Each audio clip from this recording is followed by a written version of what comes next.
Hello दोस्तों, आज की कहानी बड़ी दर्द भरी और एक अनोखी सी कहानी है। लेकिन ऐसा भी हमारे समाज में होता है। तो चलिए फिर आज की एक नई कहानी को शुरू कर लेते हैं।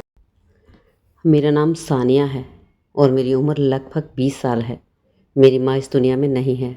एक रात मैं अपने पापा के बिस्तर पर जाकर सो गई। जब रात को पापा घर वापस आए तो मुझे देखकर पूछने लगे, तुम यहाँ पर क्यों सो रही हो? तब मैंने कहा, मेरे सर में दर्द है और मुझे बहुत डर भी लग रहा है, इसलिए मैं आज आपके पास सोना चाहती हूँ। तब पापा कहने लगे, कोई बात नहीं बेटी, तुम आराम करो। और उसके बाद पापा किचन में खाना लेने के लिए चले गए। खाना खाने के बाद मेरे पापा ने थोड़ी सी ड्रिंक भी कर ली थी और उसके बाद पापा भी आकर मेरे साथ बिस्तर पर ही सो गए। उसके बाद कहानी में कुछ ऐसा हुआ जिसे सुनकर आपके होश उड़ जाएंगे। मेरी ऐसी दर्द भरी कहानी जिसे सुनकर आपके आंसू आ जाएंगे। यह मेरी आप बीती कहानी है। आप भी सोचकर हैरान हो जाओगे कि क्या एक बाप एक बेटी के साथ ऐसा कर सकता है। लेकिन इससे पहले आप सभी से रिक्वेस्ट है, सभी लोग जो भी मेरा वीडियो पहली बार देख रहे हैं, प्लीज़ चैनल को सब्सक्राइब कर लीजिए। वीडियो अच्छी लगे तो लाइक कर दीजिएगा। जब मैं 18 साल की थी तब मेरी मम्मी की किसी बीमारी के चलते मौत हो गई। उसके बाद घर में सिर्फ पापा, मैं और मेरा एक 15 साल का भाई और एक 10 साल की बहन, हम चारों ही घर में रहा करते थे। मम्मी के मरने के बाद हमारे घर पर गमों का पहाड़ टूट पड़ा। हमारी आर्थिक हालत भी बहुत ज़्यादा ख़राब हो चुकी थी। घर में जो भी पैसा था पापा ने सब मम्मी के इलाज पर खर्च कर दिया था, लेकिन मम्मी की जान नहीं बचा पाए थे। माँ के जाने से पूरा घर बिखर सा गया था। हम तीनों बहन भाइयों को माँ की बहुत याद सताती थी। हम लोग मायूस से रहने लगे थे। पापा का भी माँ के जाने के बाद बुरा हाल था। उनके ऊपर बहुत सारा कर्जा भी हो गया था, इसलिए बहुत परेशान से रहने लगे थे। घर में औरत होती है तो वह घर के साथ साथ बच्चों को भी संभाल लेती है, लेकिन मर्द के लिए घर को संभालना बहुत मुश्किल हो जाता है। मम्मी के जाने के बाद पापा पूरी तरह टूट चुके थे। अगर वह हमें छोड़कर कहीं दूसरे शहर कमाने जाते तो हमारी पढ़ाई लिखाई छूट जाती, घर को कौन संभालता, और अगर पापा घर पर ही रहते तो घर का खर्चा कैसे चलता। इसी के चलते पापा के मन में ख्याल आया, शायद वे बाहर जाते थे। उनके यार दोस्तों ने उन्हें सलाह दी कि तुम दूसरी शादी कर लो, और पापा के मन में भी यह बात बैठ गई कि मेरा घर आबाद हो जाएगा और बच्चे भी संभल जाएंगे और बच्चों को वह दूसरी माँ के हवाले कर बाहर कमाने भी जा सकेंगे। लेकिन शायद पापा को हिचकिचाहट थी, दूसरी शादी मैं कैसे करूँगा, इसलिए वह मुझसे बात करना चाह रहे थे। उन्होंने मुझे बताया कि बेटा, घर को संभालने के लिए मुझे दूसरी शादी करनी ही पड़ेगी, नहीं तो हमारा यह घर टूटकर बिखर जाएगा। मैं ना तुम लोगों को पढ़ा पाऊँगा और ना ही बाहर काम करने जा सकूँगा। तुम्हारी माँ के जाने के बाद जो तुम्हारी हालत है वह मुझसे नहीं देखी जाती। पापा की बात सुनकर मैं एकदम से खामोश हो गई। मेरी जुबान से एक भी बात नहीं निकली। पापा ने मुझे फिर से एक बार समझाने के लिए कहा कि देखो बेटा, अगर मैं बाहर कमाने नहीं जा पाऊँगा तो घर का गुजारा कैसे होगा और वह बहुत मुश्किल हो जाएगा। तुम सबकी पढ़ाई रुक जाएगी। लेकिन उसके बाद मैंने भी पापा की बात का कोई जवाब नहीं दिया। तब पापा ने शायद सोचा कि मैं भी बात करने के मूड में नहीं हूँ और शायद मुझे उनकी बात अच्छी नहीं लग रही, इसलिए उन्होंने मुझसे बाद में बात करना ही सही समझा। लेकिन पापा के जाने के बाद मेरे मन में एक अजीब सा डर बैठ गया। मैं सोचने लगी, अगर पापा ने दूसरी शादी कर ली तो हमारे घर में दूसरी सौतेली माँ आ जाएगी, और सौतेली माँ कभी नहीं अच्छी होती। मैंने ये बात कई लोगों से सुनी भी थी कि सौतेली माँ ही होती है, इसलिए मैं पापा से कुछ नहीं कह पाई थी। मुझे पता था अगर सौतेली माँ आएगी तो पापा का प्यार हम लोगों के लिए कम हो जाएगा, वह बदल जाएंगे और सौतेली माँ हम पर अत्याचार भी बहुत करेगी। तब पापा भी हमारा साथ नहीं देंगे, जबकि दूसरी माँ का ही साथ देंगे। यही सब सोचते सोचते मेरी पूरी रात गुजर गई, पर मुझे नींद नहीं आई। मैं इस समय कॉलेज के फर्स्ट ईयर में थी। मैं सुबह कॉलेज के लिए निकली कि थोड़ा मूड ठीक हो जाएगा। कॉलेज में एक मेरी दोस्त थी रिया। मैंने उसे अपनी सारी बातें बता दी कि पापा कैसे दूसरी शादी करना चाहते हैं और हमारे लिए सौतेली माँ लाना चाहते हैं। मेरी सहेली ने जब ये सारी बातें सुनी तो वह कहने लगी, यह तुम्हारे साथ बहुत गलत होगा, तुम्हारे घर पर बहुत बड़ी मुसीबत आ जाएगी। तुम्हारे पापा को ऐसा नहीं करना चाहिए। अब तो तुम काफ़ी बड़ी हो चुकी हो और घर संभाल सकती हो। फिर पापा को शादी करने की क्या ज़रूरत है? और तुम्हारी बातें सुनकर मुझे नहीं लगता कि तुम्हारे पापा तुम्हारी वजह से दूसरी शादी कर रहे हैं। मुझे तो लगता है वह अपनी जिस्मानी ज़रूरत को पूरा करने के लिए दूसरी शादी कर रहे हैं। उन्हें तो बस अपने लिए एक जीवन साथी चाहिए जो उनके जिस्म की इच्छा को पूरी कर सके। तुम्हारे पापा को शायद शरीर की भूख परेशान कर रही है और इसलिए वह दूसरी शादी करना चाहते हैं। बाकी तुम खुद समझदार हो। मुझे नहीं लगता कि तुम्हारे पापा यह शादी तुम बच्चों की खातिर कर रहे हैं। अपनी सहेली की ये सारी बातें सुनकर मैं और ज़्यादा डर गई थी। अब तो मुझे भी लगने लगा था कि शायद पापा शादी अपने खुद के स्वार्थ के लिए कर रहे हैं, क्योंकि मैं अभी इतनी बड़ी हो चुकी थी कि अपना घर संभाल सकती थी, अपने भाई बहनों को संभाल सकती थी। फिर पापा को शादी करने की क्या ज़रूरत है? मैं ये सब अपने मन में सोच ही रही थी, तब मेरी सहेली कहने लगी, तुम्हें चिंता करने की कोई ज़रूरत नहीं है। अगर तुम चाहो तो मैं तुम्हें एक आइडिया दे सकती हूँ। अगर तुम मेरी ये बात मान गई तो तुम्हारी सारी परेशानी ख़त्म हो जाएगी, जिससे तुम अपने भाई बहनों का भविष्य सुरक्षित कर सकती हो और अपने लिए दूसरी माँ आने से रोक सकती हो। मैंने कहा, ठीक है रिया, मैं अपने भाई बहनों के लिए कुछ भी करने के लिए तैयार हूँ। तब मेरी सहेली ने मुझसे ऐसी बात कही जिसे सुनकर मेरे पैरों तले ज़मीन ही निकल गई।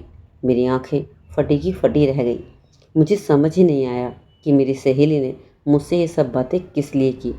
उसने मुझसे कहा, तुम्हारे पापा को तो जिस्म की भूख है ना, उन्हें जिस्मानी प्यार चाहिए, तो यह तो इच्छा तुम भी उनकी पूरी कर सकती हो। इससे यह फ़ायदा होगा कि तुम्हारे पापा दूसरी शादी नहीं करेंगे और न ही तुम्हारे लिए सौतेली माँ आएगी। उसकी बात बहुत ज़्यादा कड़वी थी। मुझे पहले तो बहुत ज़्यादा गुस्सा आया और मैंने उससे कहा कि तुम ये क्या कह रही हो? तुम्हें शर्म आनी चाहिए इस तरह की बातें करते हुए। लेकिन तब प्रिया कहने लगी, ज़रा मेरी बात को ठंडे दिमाग से सोचो। मैंने ये बात तुम्हारे भले के लिए कही है। मैं गुस्सा होकर उठकर अपने घर चली आई। आज मैं पूरी रात बस दूसरी माँ के ख्यालों में घुल रही थी। मैं बस यही सोचती रही कि दूसरी माँ आ गई तो हमारे घर का क्या हाल होगा। और कभी अपनी सहेली की बातें मेरे दिमाग में घूम रही थी। मैं सोच रही थी, क्या वह सही कह रही है? मेरे दिमाग में उसकी सारी बातें बैठने लगी थी। एक पल के लिए मेरे दिमाग में आया कि वह सही तो कह रही है। दूसरी माँ आने से अच्छा है मैं ही अपने घर को किसी न किसी तरह संभाल लूँ। मेरे दिमाग में यही सब बातें आ रही थी।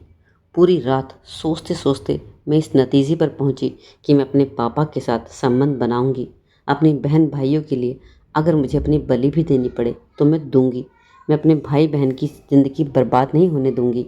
मैं किसी भी कीमत पर अपने पापा की दूसरी शादी नहीं होने दूंगी। अगले दिन मैं कॉलेज भी नहीं गई। शाम हुई तो मैंने जल्दी जल्दी सारा खाना बना लिया और अपने भाई बहन को खाना खिलाकर उन्हें सुला दिया। उसके बाद मैंने खाना खाया और अपने पापा के कमरे में जाकर उनके बिस्तर पर लेट गई। अब मैं पापा का इंतज़ार कर रही थी कि देखूं पापा कब आते हैं। पापा घर लौटे तो वह कमरे में आए। मुझे देखकर कहने लगे, अरे सानिया, तुम ये मेरे कमरे में क्यों लेटी हो? जाओ मेरे लिए खाना ले आओ।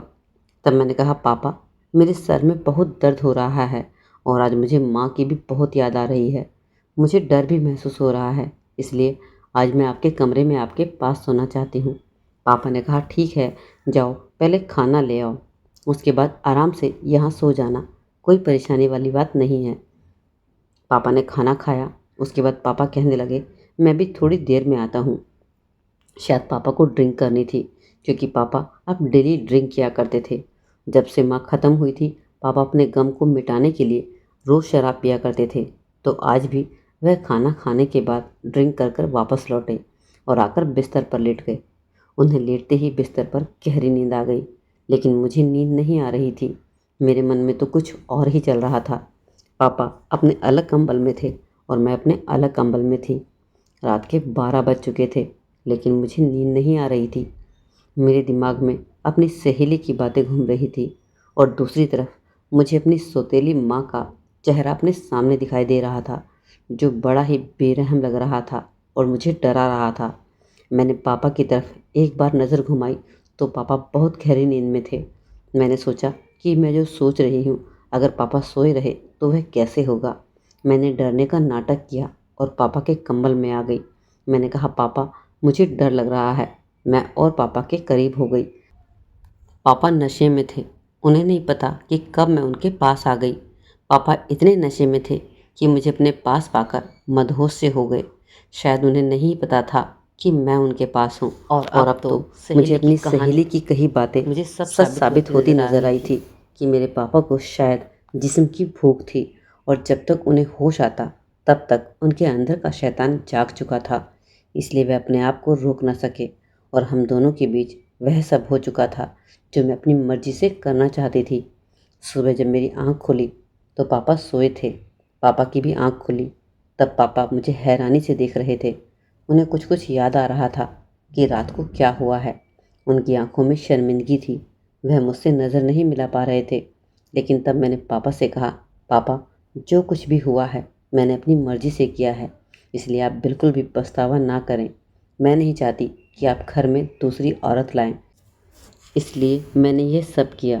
पापा खामोशी से उठकर बाहर चले गए। लेकिन जो होना था हो चुका था। मैंने आज रात भी वही किया। पापा के बिस्तर पर आकर लेट गई। पापा भी सर झुकाए आकर बिस्तर पर लेट गए। ना मैं पापा से कुछ कह पा रही थी और ना ही वह मुझे कुछ कह पा रहे थे। आज पापा ने और भी ज़्यादा ड्रिंक की हुई थी। पापा समझ चुके थे कि जो होना था वह हो चुका है और आज फिर हमारे बीच वही सब हुआ। कुछ दिन बीते, हम दोनों खुश थे। उसके बाद तो यह सिलसिला अब रोज़ाना ही होने लगा। अब तो मुझे भी इस चीज़ की आदत हो गई थी। जब भी हमारा मन करता हम अपनी इच्छा को पूरी कर लेते थे, ये जानते हुए भी कि ये सब गलत था। लेकिन मुझे नहीं पता था कि मेरी यह आदत मेरे लिए एक बहुत बड़ी परेशानी बन जाएगी। अभी इस बात को 6 महीने ही गुजरे थे कि मेरी तबीयत अचानक से ख़राब हो गई। मुझे उल्टियाँ होने लगी। पापा मेरा चेकअप कराने गए तो पता चला कि मैं प्रेग्नेंट हूँ और धीरे धीरे खबर पूरे गांव में फैल गई। पापा का नाम लेकर गांव वाले बहुत कुछ कह रहे थे कि किशन लाल की लड़की प्रेग्नेंट है। ना जाने किसका बच्चा है जिसके पेट में पल रहा है। लोग मुझे ताने मारने लगे थे। मैं जब भी कॉलेज से निकलती तो लड़के मुझे छेड़ने लगे थे। मेरे बर्दाश्त से बाहर हो रहा था। पूरे मोहल्ले में हमारे घर की बदनामी हो चुकी थी। बल्कि सबको यहाँ तक शक हो गया था कि यह बच्चा मेरे बाप का है। अब तो और भी ज़्यादा ताने सुनने को मिल रहे थे कि एक बाप ने अपनी बेटी के साथ संबंध बनाए हैं और इस गांव में खुलेआम रह रहा है। गांव वाले हमें निकालने की पूरी कोशिश करने लगे थे। मैं गांव वाले के ताने सुन सुनकर पूरी तरह टूट चुकी थी। मुझे गलती का पछतावा हो रहा था। मैं बहुत ज़्यादा बदनाम हो चुकी थी। अब मेरे पास मरने के अलावा कोई और दूसरा रास्ता बचा ही नहीं था। उसी रात मैंने एक रस्सी उठाई और मैं जंगल की तरफ निकल पड़ी। लेकिन मेरी कितनी इतनी किस्मत बेकार थी कि भगवान मुझे मौत भी नहीं दे रहा था। जब मैं खेत में पेड़ से रस्सी को बांध रही थी तभी वहाँ कुछ लोग आ गए और उन्होंने मुझे देख लिया और तुरंत पुलिस को फ़ोन कर दिया और मुझे मरने से रोक लिया। उसके बाद पुलिस आई। उन्होंने मुझसे पूछताछ की तो मैंने उन्हें सब कुछ सच सच बता दिया। उसके बाद मेरे पापा को पुलिस पकड़ कर ले गई। पुलिस वालों ने सख्ताई से पापा से पूछा तो पापा ने भी सारा सच बता दिया।